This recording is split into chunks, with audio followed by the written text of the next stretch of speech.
It's hard to believe, but it has been 6 months since the toxic train derailment in East Palestine. The fiery scenes with smoke rising into the air will not be forgotten by anytime soon.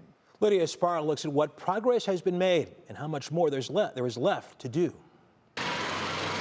East Palestine, Ohio, a community hidden on the outskirts of Youngstown. From the surface, it appears to be quaint and quiet, but underneath it,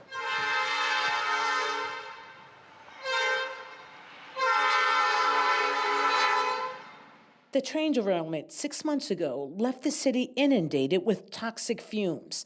A Norfolk Southern train left the tracks on February 3rd. 20 cars were carrying hazardous materials, including vinyl chloride, a chemical used to make plastic. Some of the cars caught fire, releasing that toxic fume into the air, into streams, and eventually into the Ohio River. Days later, the slow release of the vinyl chloride sent a plume of black smoke in the air. Jamie Wallace was there and recalls that night well and says that's the night she only had one choice to make.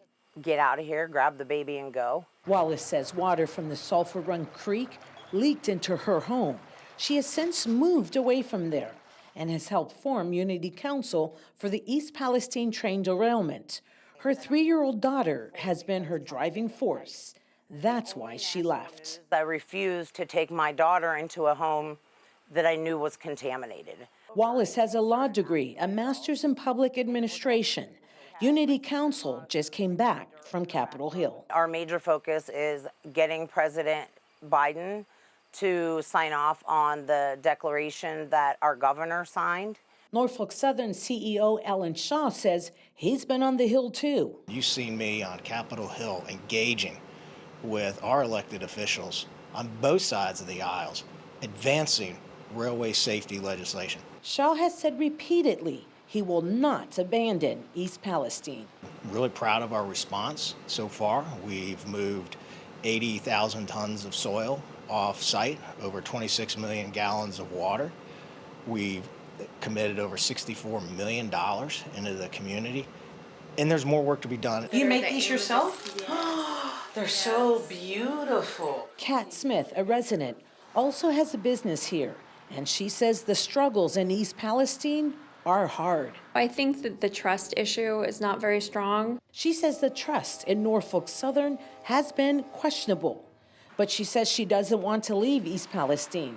Her kids go to school here. She has family here, and she just opened this business on Market Street 2 weeks ago. You can either choose to be a victim or a survivor. Last month, the EPA says, as of right now, there's no indication of risk to East Palestine public water customers.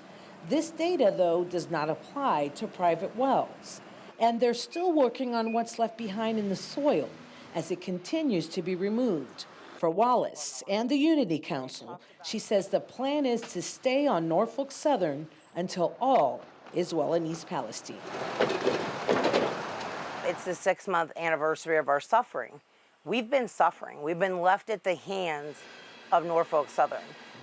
Residents and businesses are slowly coming back to East Palestine. They still have a level of distrust towards the government and the railroad company, but they say they're going to stay because this is home to them.